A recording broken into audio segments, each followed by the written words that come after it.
L'histoire méconnue de la Saint-Valentin, ce que le 14 février cache depuis des siècles. Imaginez un monde où aimer était interdit, un monde où les jeunes n'avaient pas le droit de se marier, un monde où tomber amoureux pouvait vous coûter la vie.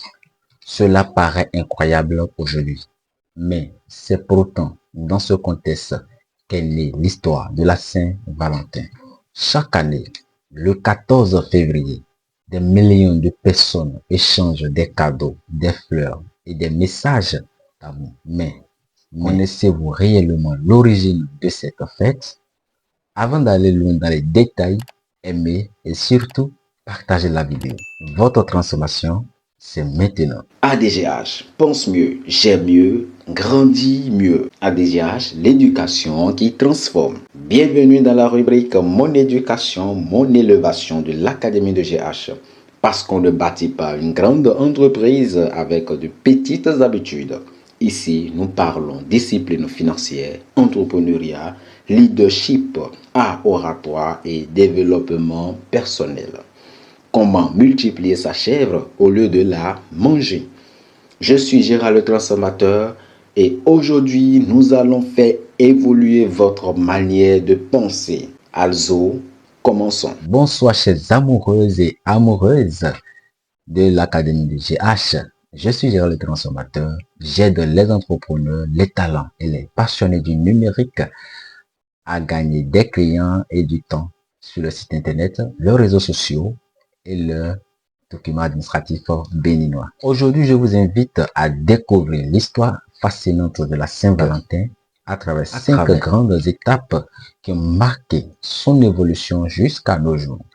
Surtout, ne loupez pas la 5e étape, car c'est elle qui donne tout le sens de la Saint-Valentin. N'oubliez pas de vous abonner à la chaîne et activer surtout la cloche de notification pour être informé lorsque de nouvelles vidéos seront publiées. Écrivez Saint-Valentin en commentaire. Nous sommes au 3e siècle après Jésus-Christ dans l'Empire romain. À cette époque, l'empereur Claude II est convaincu que les hommes célibataires font de meilleurs soldats que les hommes mariés. Il prend alors une décision radicale, interdire le mariage d'un prêtre chrétien, mais un prêtre chrétien nommé Valentin refuse cette injustice. Pour lui, l'amour et le mariage sont sacrés.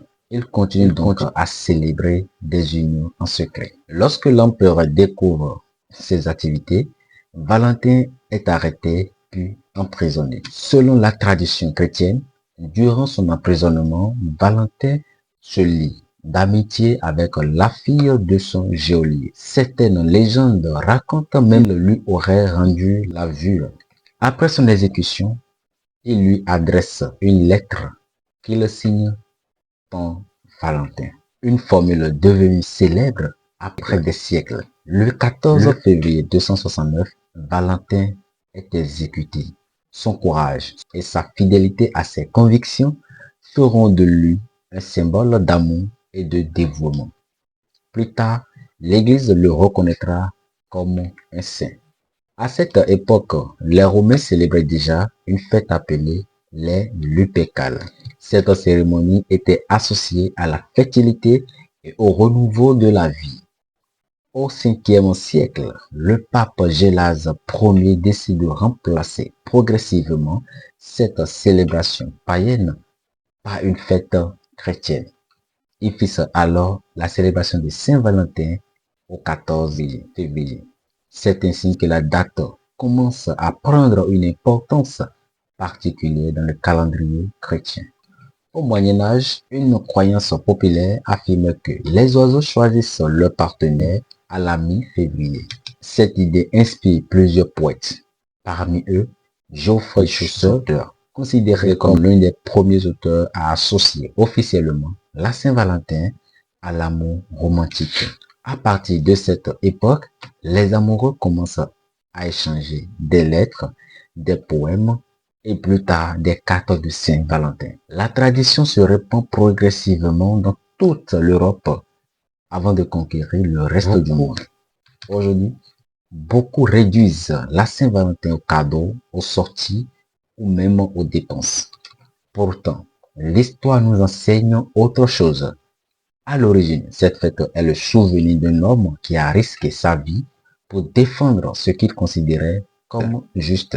Elle nous rappelle que l'amour ne se mesure pas à la valeur d'un cadeau, mais à la sincérité, au respect et à l'engagement.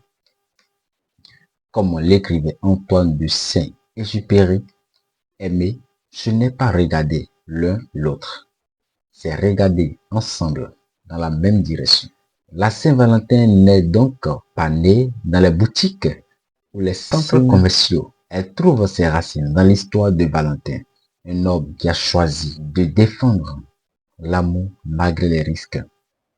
Alors, en ce 14 février, que vous soyez célibataire, en couple ou marié, souvenez-vous que la plus belle preuve d'amour reste la sincérité. Si cette histoire vous a appris quelque chose de nouveau, écrivez Valentin en commentaire. Abonnez-vous pour découvrir davantage d'histoires, de leçons de vie et de contenus de transformation. C'était Gérard le transformateur. J'aide les entrepreneurs, les talents et les passionnés du numérique à gagner des clients et du temps sur le site internet, leurs réseaux sociaux et leurs documents administratifs béninois. Et je vous dis à très bientôt. Académie de GH, former, éduquer, inspirer. Votre transformation, c'est maintenant. Document bloqué, site internet en panne, client qui part, stop. Je suis Gérard le transformateur.